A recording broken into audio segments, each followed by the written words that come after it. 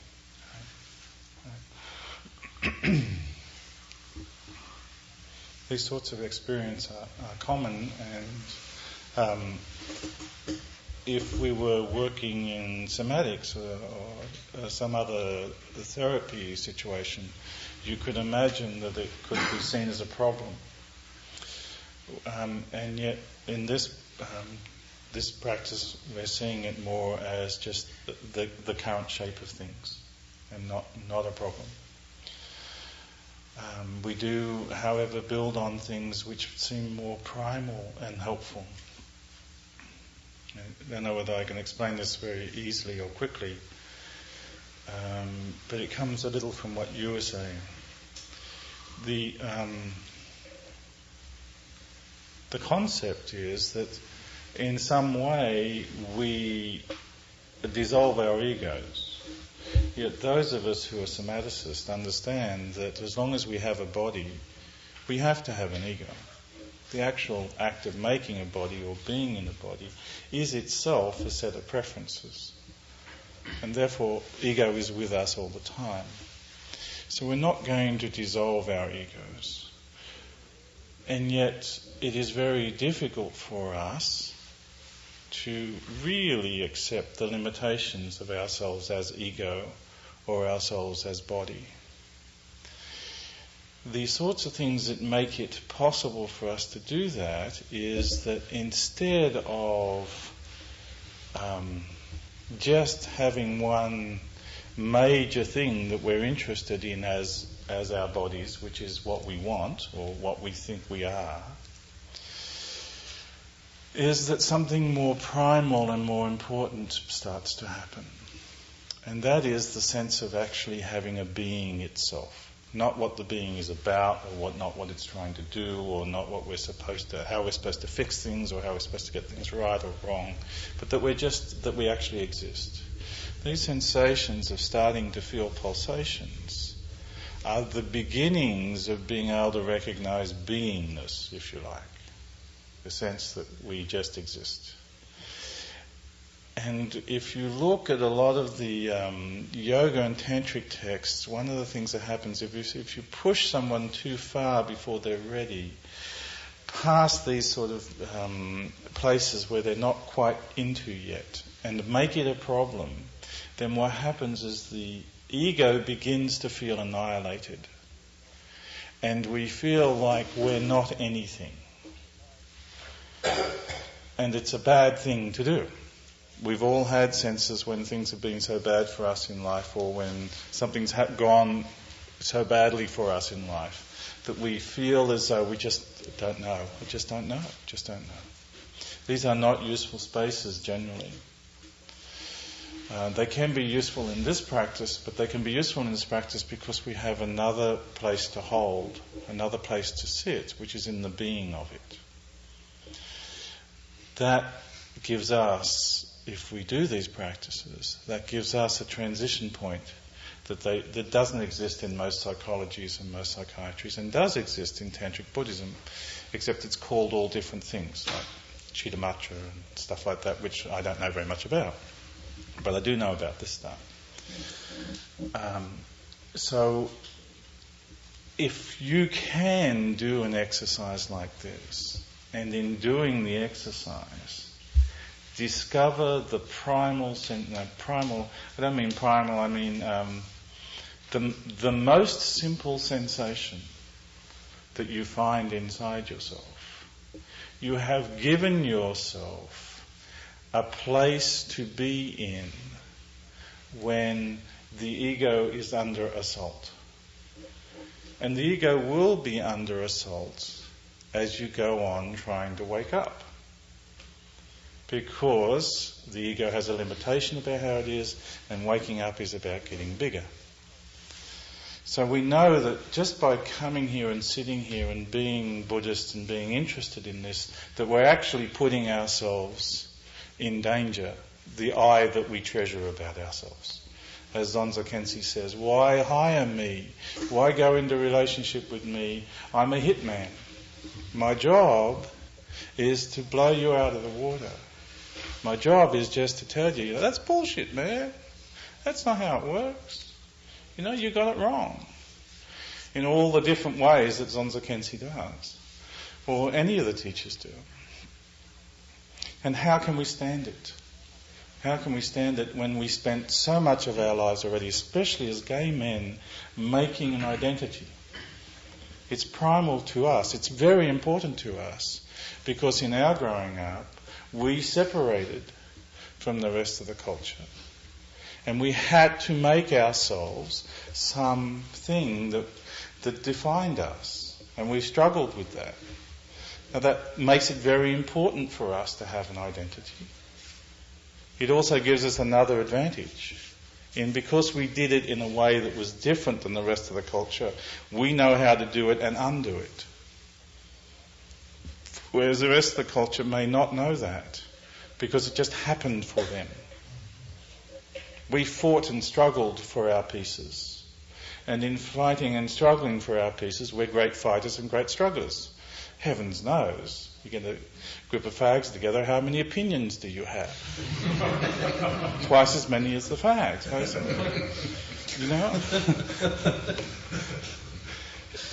It's how it is. And we did that. We made that. And in making that, we recognise ourselves, because we watched the world out there as we did that. We watched the world be different than us. We have an advantage. We have both an attachment to what we've made, but we also have an advantage of having known that we made it. So we have a skill that other folks may not have, which is to remake it or change it. Nonetheless, even with that advantage, this is a difficult process. So if we go on and do another exercise, for example, the point of the exercise is to find the simplest sensation inside the body that you can recognise, because that's the place that we get to hang out in when it comes time for us to re-update our informational base about ourselves. If you meditate long enough, if you be Buddhist long enough, if you've been in relationship with wisdom mind long enough, new information's going to come your way. And like all other humans, you're going to fight it and say, no, I don't want it. I want it to be my way. We're very good at that. But, Buddhism sort of seeps in anyway. It sort of finds its way through the cracks. And then all of a sudden, from inside, you're starting to get this sense of expansion, which is against how you've decided things to be. Now, I don't just mean consciously. I mean even at the age of 3 when you were making the body. It's against all of that. And yet we're consciously here and we want to do this. We're making that decision. So we're saying to ourselves, hey, we want to be different. We really want to be... No, we just don't want to look different. We just don't want to do it nicer. We actually want the whole thing to be different in some way. And when we put ourselves into that position, we are basically going to the hitman saying, do away with me. Let me start all over again. And so the body's gonna have to come along with that somehow. And my suggestion is to go back into these sort of exercises where you can feel sensation. If you stop now and just feel your breath, notice what your breath feels like to you.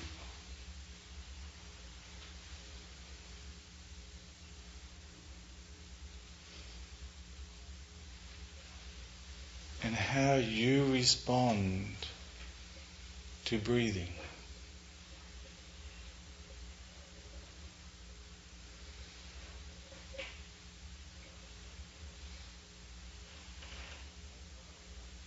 Now, bring in those other elements we talked about. There's a group of unembodied and embodied folks and a whole lot of your history that's really pleased that you can do that. Really very pleased.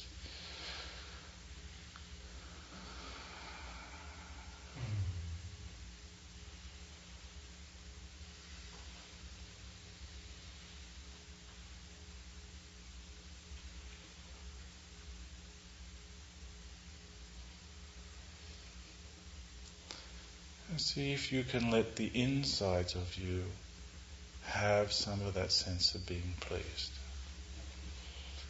Being pleased in every breath.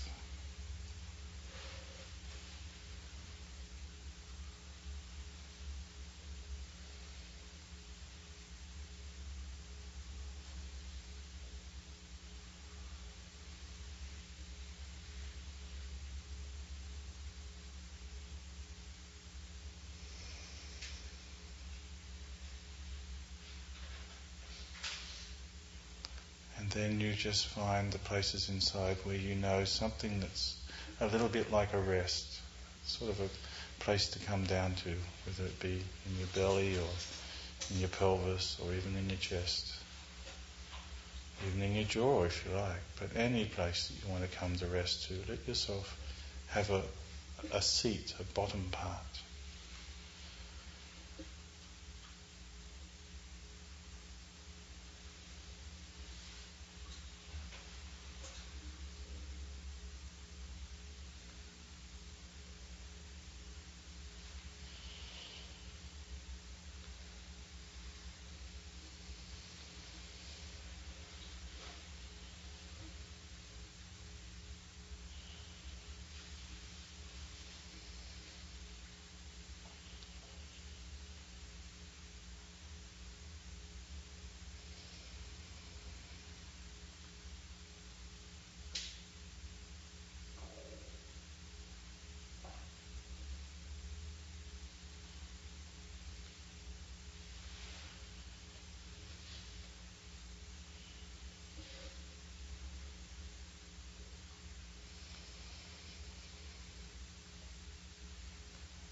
Now we practice this. We practice this by making sound.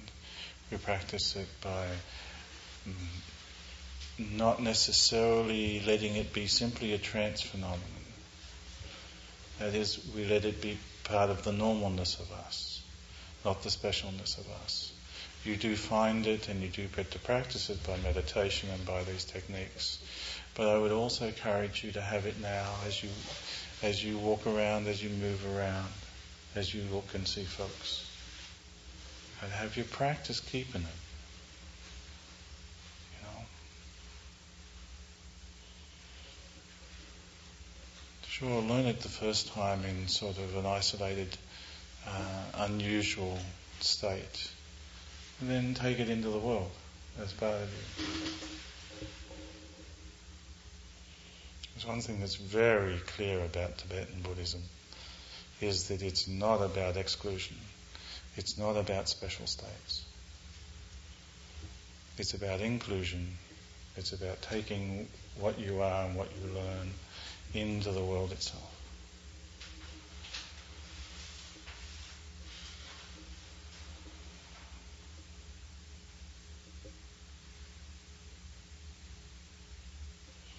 Now that's a hard thing to learn and it takes practice.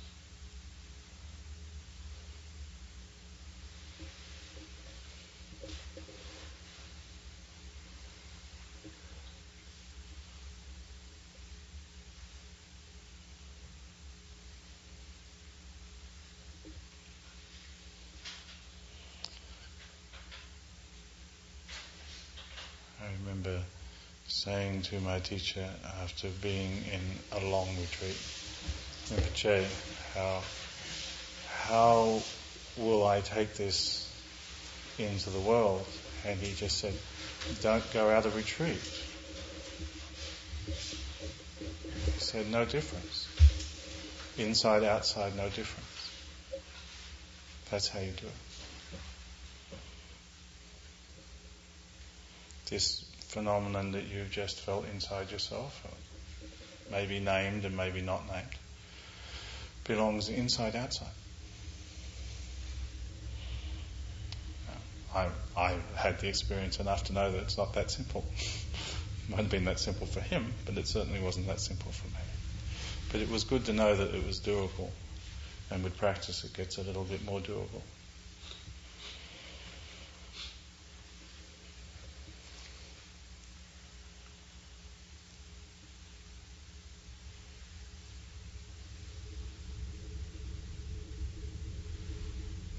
Notice the stillness in the room. See how the stillness is moved when you look at each other. You make contact with other people. Say hi.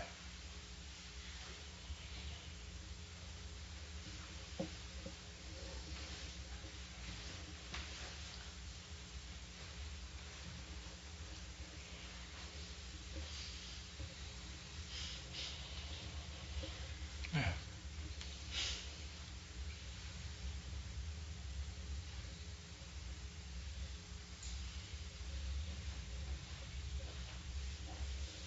Does anyone want to share any of their experience?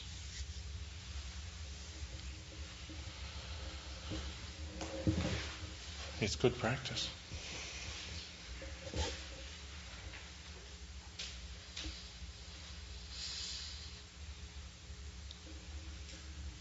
When you mentioned about bringing that, you're talking about those around us being happy that we're here, and you said try to bring that happiness inside. I felt this great resistance, just like that doesn't belong there.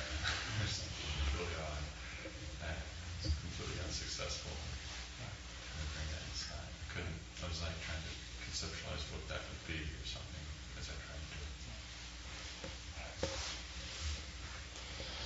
it. Yeah, knowing and feeling those resistances are very an important part of the process.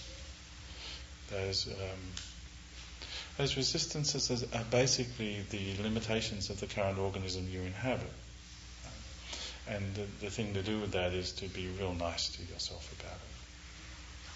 Yeah, really nice. So, sure, well, can't do that yet.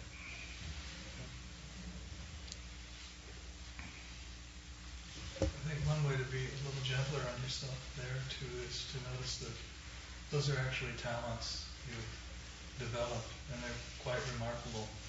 Indeed. That you can keep something up. That's right. And just, if you're that bright that you're able to meet those conceptions, perhaps you can work at dismantling them. If you were clever enough to know how to make them, you're clever enough to know how to unmake them. That's true. But it also says something else, which is that you're not quite in the right place yet, because inherently you do have that ability. It's just that you're not enough steeped in the oil to take the choices to undo yet. It's just a matter of time. It's the inevitability of enlightenment, Maybe not this lifetime, maybe not next, but inevitably you will let go of those resistances. There's nothing that can be done to stop that from happening. There is some things that can be done to speed that up. Okay. So it's not actually a problem. And it's good to notice. The more you spend your time in the oil of connection, the oil of the fact that there is caring for you, the quicker the resistances will take the risk. You mentioned that the body might resist. Are there any particular dangers to trying this practice on our own without a teacher?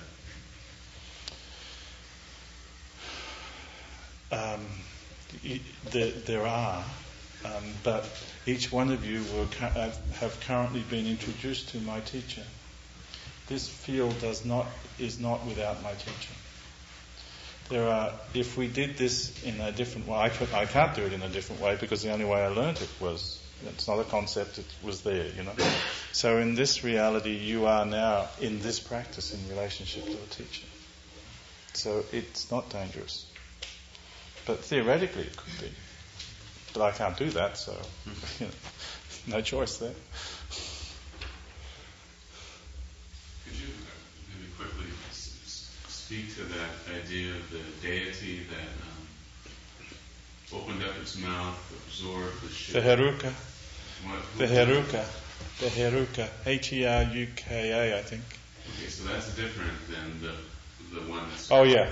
Yeah, this is sort of like a big creature thing that's got a great big mouth and a little tail, and big mouth sits underneath your ass and underneath your legs, and it just all drops down in there and just shits out good stuff. Takes in the bad and makes it all good again. Like an earthworm. Yeah, basically a particularly large-mouthed earthworm, if you like.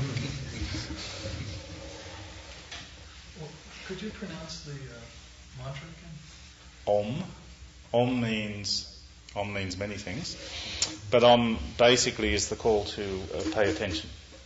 That is, hey, everything out there, pay attention. You know? Vajrasattva, which is the name of the being. Vajrasattva. Often when the Tibetans say it, they say Vajrasattva, because they do that. And since they also can't say Vajra, they often say the word Benza. Right, so they often say Benza Sattva.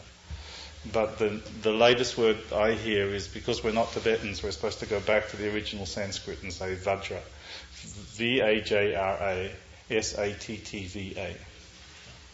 And the last word is Hung, Hung, which is basically the equivalent of make it so now. What is it? Make it so, H-U-N, it can be H-U-N-G or H-U-M, it doesn't matter. But it's sort of like, bang, it's happened. So it's the pay attention, get here now, okay, make me into white light, bang. And each time you say it, it's that sort of hand clap that runs through the universe to bring it immediately in. So.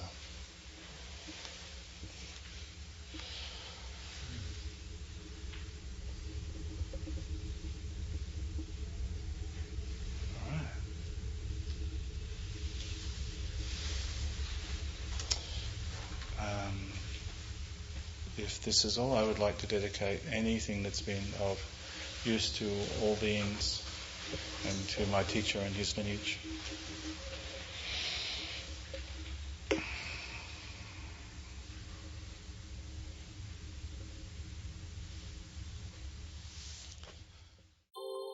Thank you for listening to the Gay Buddhist Forum. If you would like to hear several new talks per month and be notified of upcoming speakers so you can participate live, please subscribe to this podcast, like us on Facebook, and join our mailing list by visiting gaybuddhist.org.